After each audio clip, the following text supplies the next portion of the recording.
Zev, and we'll see the others. Okay.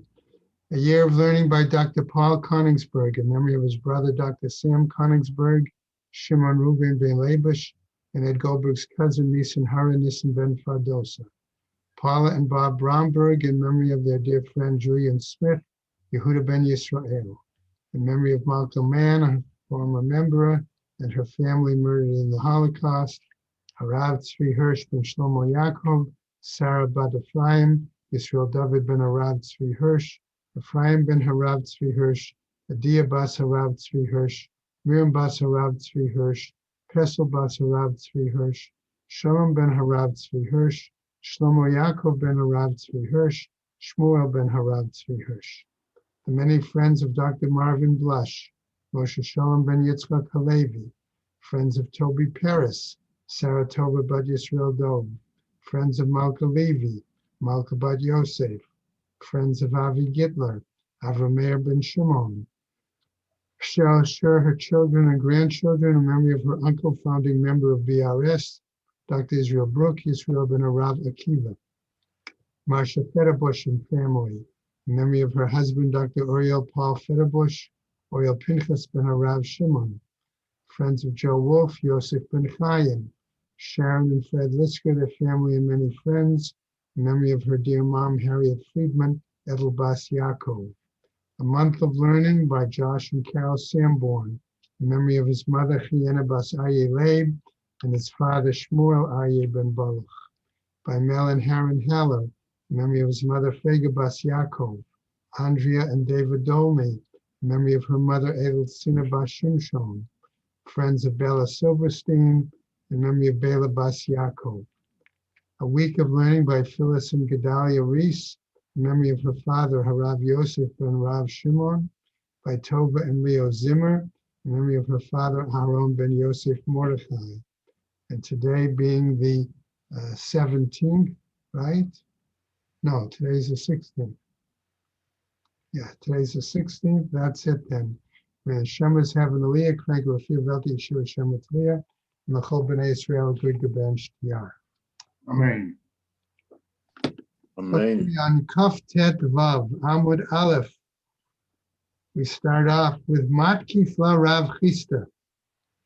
Rav Chisda is challenging, okay, what Rav Huna said before. Remember on the bottom of Kaf Yudalet Amud Beis, Rav Huna, we say the blessing first on Maror, Borei Pri Adama, we eat it, and then afterwards we say a second blessing on Maror, okay, on eating the Maror, and then we eat it. So according to Rav Huna, two separate blessings would be said on the same item on Maror. Therefore, Rav Chisda comes now to challenge him. Matkifla Rav Chisda says, attacks him and says, La'achar shemile kriso himenu, after a person has filled up his stomach with, let's say, lettuce, chozer mevarech alei, then he's going to go ahead and make a blessing on it. Ela amar Rav Chisda, rather, Rav Chisda said as follows, me'ikara mevarech aleh borei pri adama. Originally, what first? He should say the blessing of borei pri adama, va'al achilat maror, and also the blessing of al achilat maror, va'achil, and then eat. Levaso, achil achilat chasa below bracha. And then afterwards, he would eat lettuce without a blessing. That's what we do. Exactly. So we seem to see, right, as Marvin just pointed out, that seems to be the accepted practice. Seems to be. I say that for a specific reason. As the Gemara continues. What did they do? Basuria avdei Rav Huna. In other words, there were places that followed the practice of Rav Huna. For Rav Sheshet, Borei de Rav Yoshua, Avid Rav Chisda.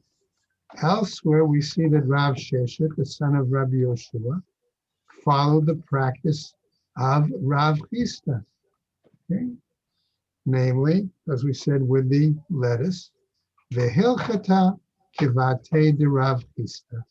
And ultimately, the Gemara decides the law is like Rav Chisda.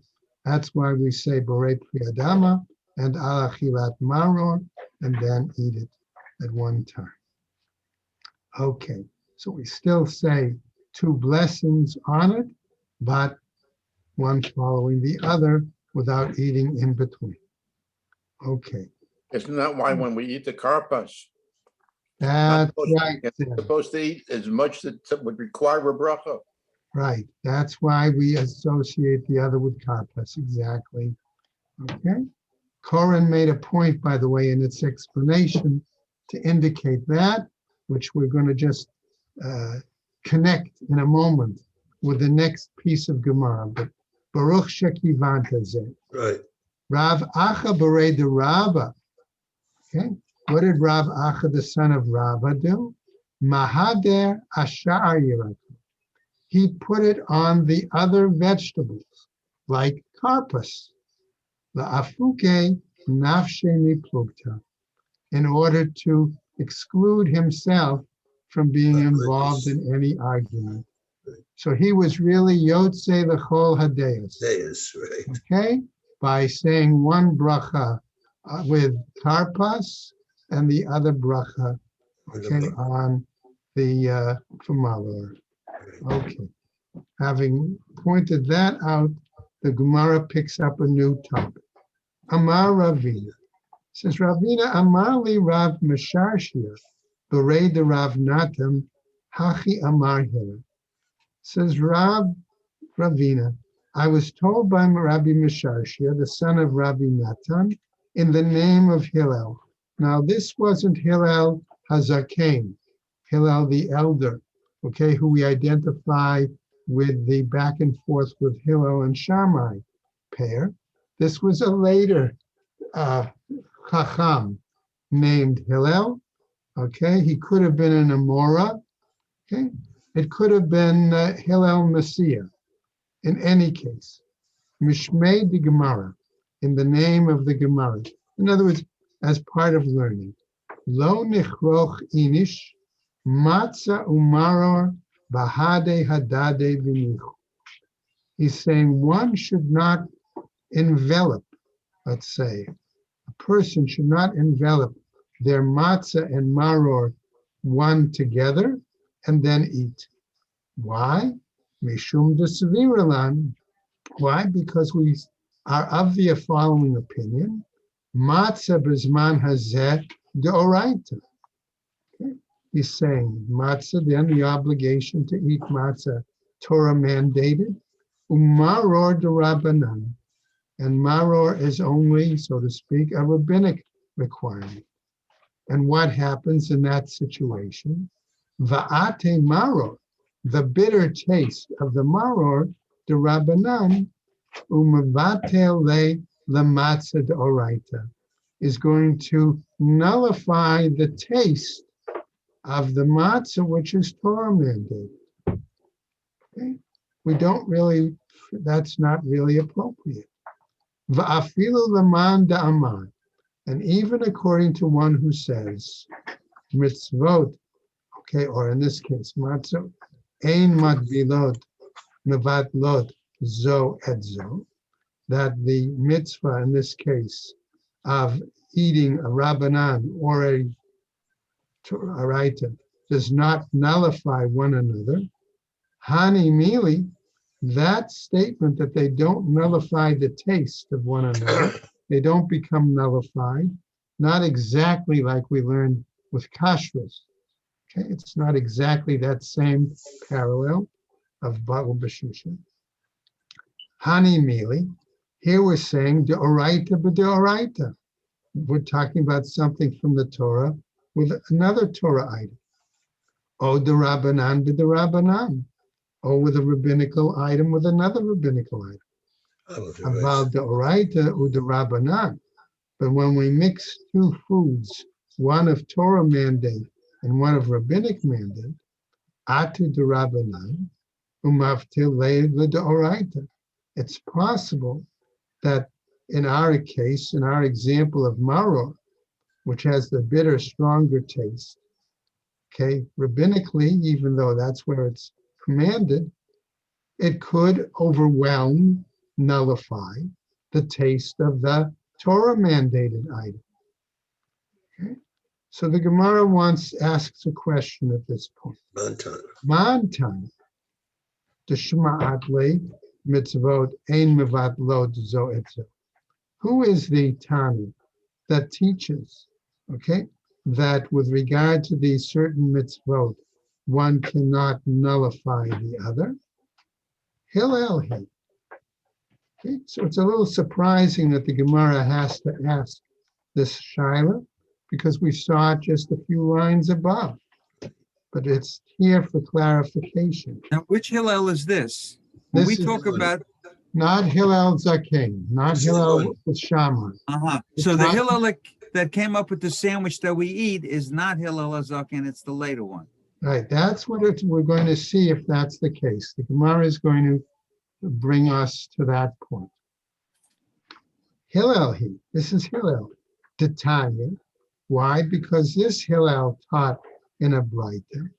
Amru alav al Hillel shahaya korchan bevat echad, that he used to wrap them one in another, va'ochlan, and eat them. Shenamar, it says, based on the pasuk, al matzot umorarim yochluhu. Okay, eating matzah and bitter herbs together. That would seem to be one pshat of the pasuk that he darshaned to substantiate that one could eat them together. However, notice the Gemara doesn't end there. Amar Rabbi Yochanan, he says, Rabbi Yochanan, cholkin alav chaverav al Hillel, that his colleagues disagreed with him, this particular Hillel, okay, the Tanya, as taught elsewhere in another writer, Yechol Yehe Korchan Bevat Achat Ve'ochlan Kederech Shehillel Ochlan. One might have thought it possible that we wrap them together, okay, one with another, and eat them as Hillel ate them. Talmud Loma, however, darshaning the same pasuk, al matzot umorim yochluhu, on matzot in plural, and on bitter herbs we eat it. Afilu ze b'fnei atzmo, v'ze b'fnei atzmo. Even this one by itself, and this one by itself. Okay? Now, Gemara is going to challenge that. Matkifla Rav Ashi. Rav Ashi challenges it based on the following, right? Ihachi, mayafilu.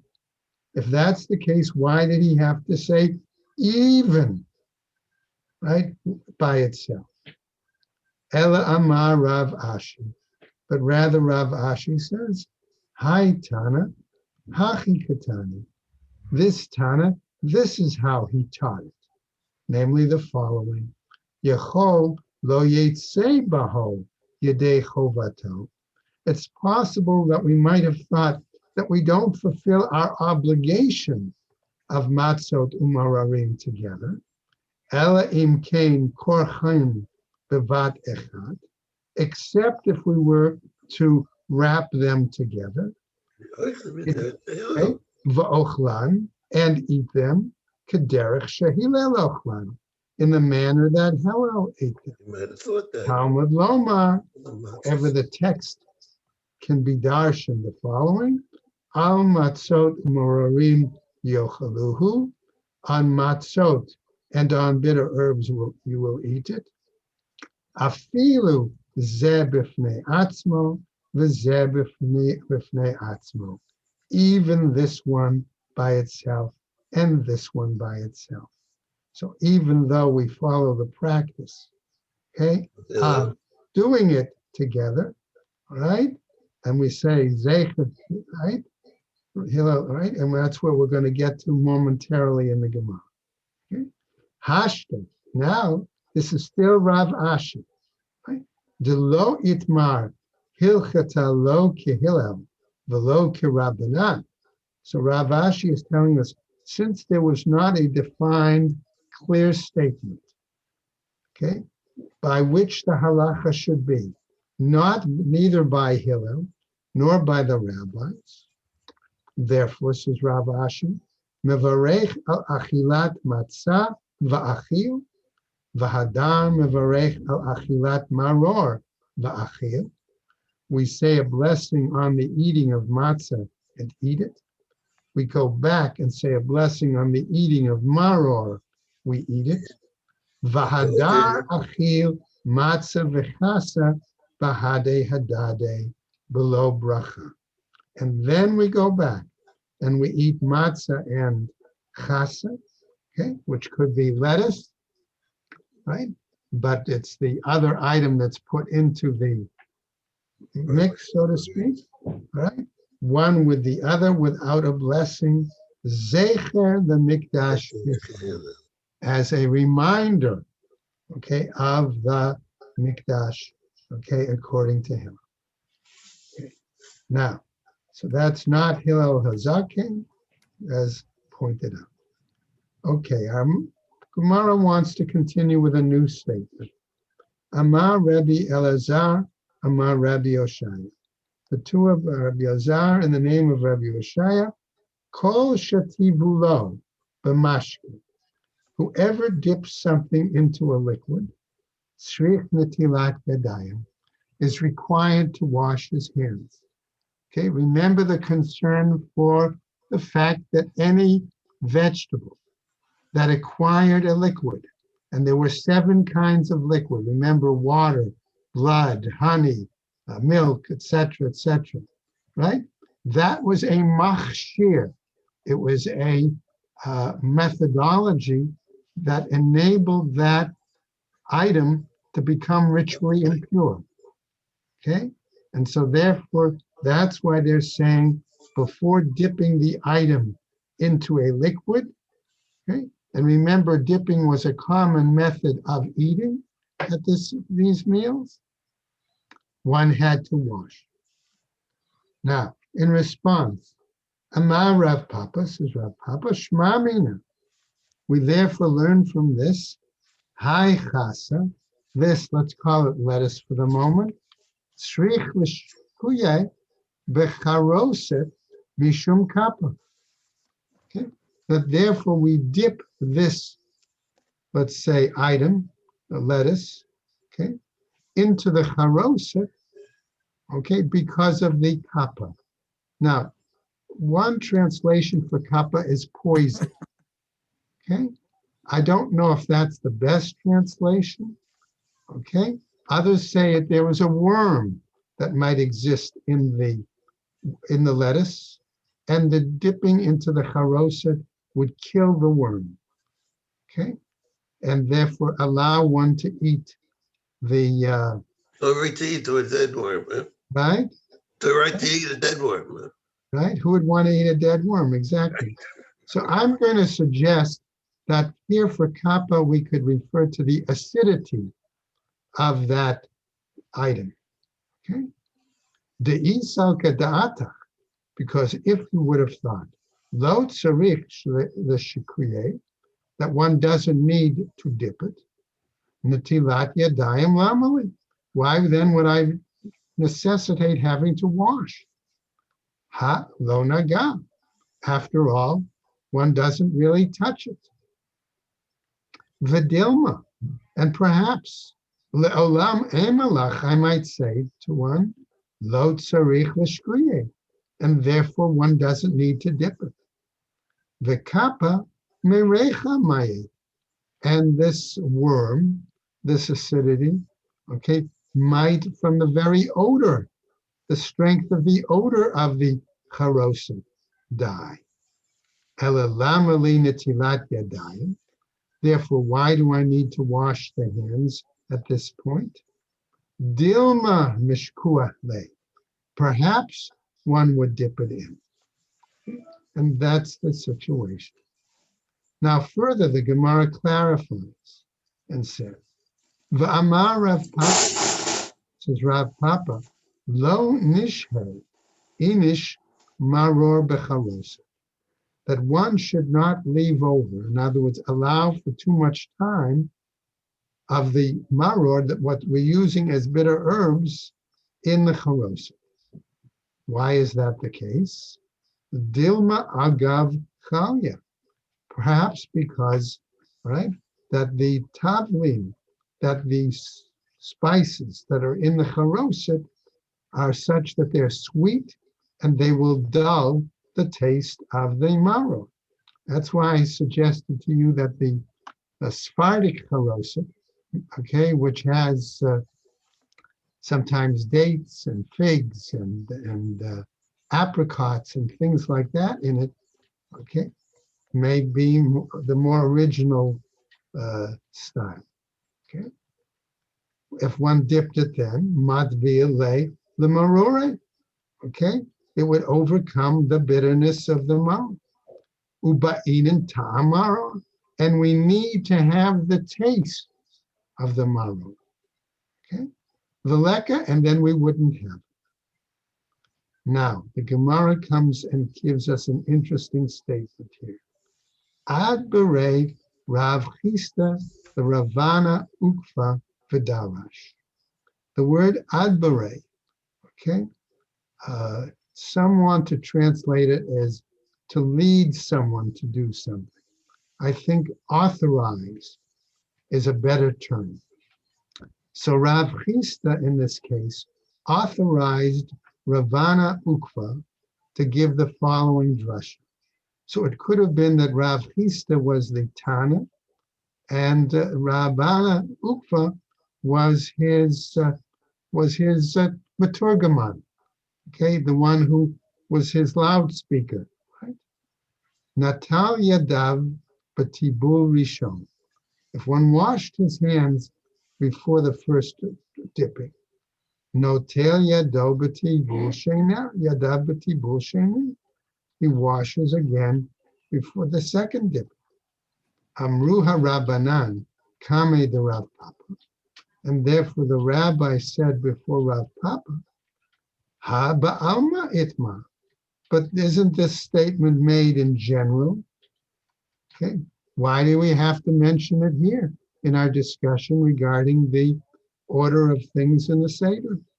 De'isal gedata.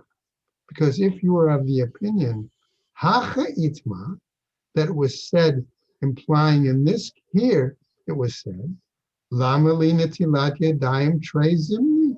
Why then do I need washing of hands 2 times?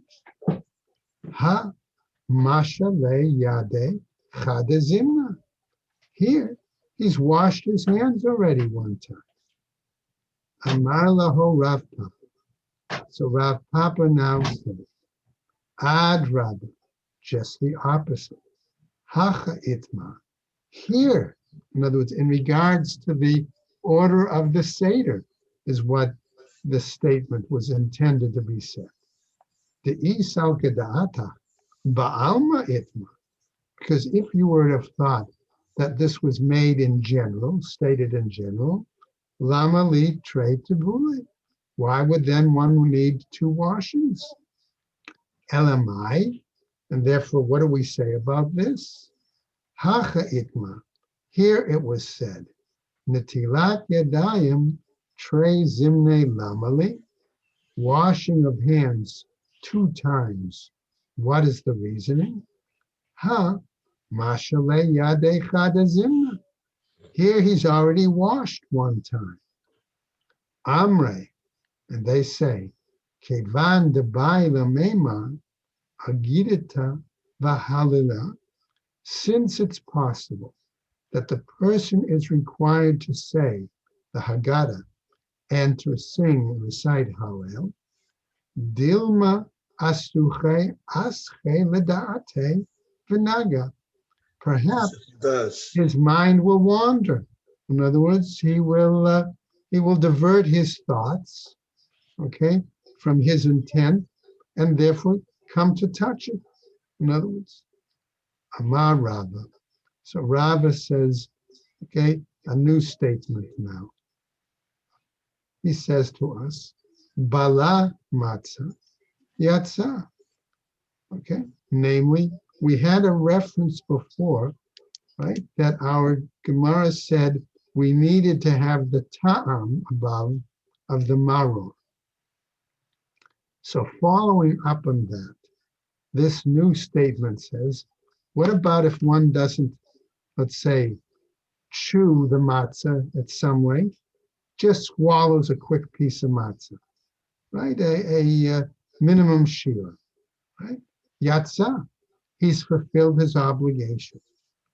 Bala maror, if however he just swallowed the minimum shira, right, of the maror, okay, lo yatsa, he has not fulfilled his obligation. However, the Gemara continues, Rava does, Bala matzah umaror, okay, if he swallowed matzah and maror, yedei matzah yatsa, regarding the matzah, he fulfilled his obligation. Yedei maror lo yatsa. In that case, however, again, he did not fulfill his obligation for maror. Furthermore, says Rabbi, karchan basiv ubal'an. Let's say he wrapped them up in something. He took fibers, let's say from a palm tree, that were usually commonly used as a, to wrap food items together, and swallowed it. Af yedei matzah nami lo yatzah. Even then, in that situation, he did not even fulfill the requirement of eating the matzah. Now, so we see clearly that for maror, we need to actually taste the bitterness. Okay, let's go on with a new statement. Ma Rav Shimi bar Ashi, says the Gemara. Matzah lefnei kol echad ve'echad. Okay, Rav Shimi is suggesting to us that each individual had at his table his own Seder plate. And the Seder plate included, number one, matzah. Maror lefnei kol echad ve'echad. Each Seder plate for a person had its own maror. V'charoset lefnei kol echad ve'echad. And each Seder plate had its own charoset. Furthermore, he tells us, Ve'ein okrin et hashulchan, ela lefnei mi she'omer Haggadah. And they don't remove the table, in other words, that had this Seder plate on it, okay, except for the person who is reciting the Haggadah. So we can see very quickly, as we're about to move on, that according to him, these little, what we've suggested were like snack tables, were in front of each individual as they reclined in their divan. Okay? And therefore you had a number of what we call Seder plates. Okay. Today, by the way, remember, we don't remove the whole table, of course, but we do have the practice of removing the Seder plate, or at least removing the matzah. So the Gemara tells us now, Rav Huna Amar, says Rav Huna, Kulhu nami lefnei mi she'omer Haggadah. All of it, in other words, all these items, the matzah, the maror, the charoset, can be on one Seder plate in front of the person who's leading the Haggadah, reciting it. V'hilchata k'Rav Huna, and the law is like Rav Huna. Therefore, that's part of the reason that it may be sufficient, okay, to have a single Seder plate on the table in front of the leader of the Seder. But the Gemara is not satisfied Okay, and wants to clarify. We mentioned already that we remove the table. Lama okrina tashulchan. Why do we need to remove it? Amre, the Bay Rabbi Yana. They said in the Academy of Rabbi Yana, Kadesh yakiru tinokot v'yishalu, so that the children will see a sign and activity and will ask. And so a short little story, incident. Abai hava yativ kame de Rabba. Abai, remember, was the student who, when he was younger, sat in front of his teacher, Rabba. Chaza, the kamedale tacha mekame. And he saw that they were removing the table from in front of him. Amar laho, and he said to them, Adayim lo ka'achlinin, we haven't eaten yet. Atu kama akre tacha mekman, and you're going ahead and removing the table from in front of us? Amarle Rabba, Rabba responded to him, Pitarten milomar manishtana, you've exempted us from having to recite the manishtana. He asked the question already. He asked the question already, exactly. Amar Shmuel. Now the Gemara, having finished that particular little incident, goes on. And it's going to share with us a drush appropriate for the very beginning of the Seder, and something we could always use in our own little explanation. Shmuel says the phrase lechem oni. What does that mean? Ketiv, that's how it's written. Lechem she'onin alav devarim. It's right, when we mean oni, it's the bread of answers. We answer all sorts of items. Okay. Tanya nami hachi. And we have a braita that suggests the following. Lechem oni, bread of, right? Lechem she'onin alav devarim harbe. It's the bread in which we answer many, many items. Okay. Davar acher, another explanation. Lechem oni, again the same phrase. Ani kativ, it's written without the vav, right? Ma ani shedarko beprusa, the same way that a poor person, his life, his path is such that he has to be satisfied with a single piece. Afkan beprusa. So here too, we're satisfied with a single piece. Davar acher, one other. Ma darko shel ani, the same way it's the practice of a poor person. Hu masik v'ishto ofa, he heats up the oven, and his wife is the one who bakes the bread.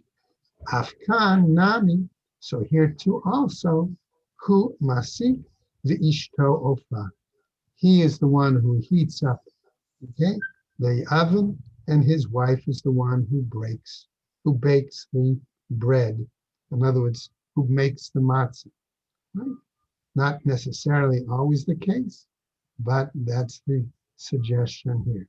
Then we would go on tomorrow with the next piece of Is this a euphemism for something else? I don't think so. No. Okay.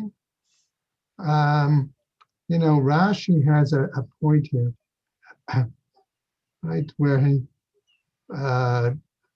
he goes into some detail. I'm not going to go into it right now, but the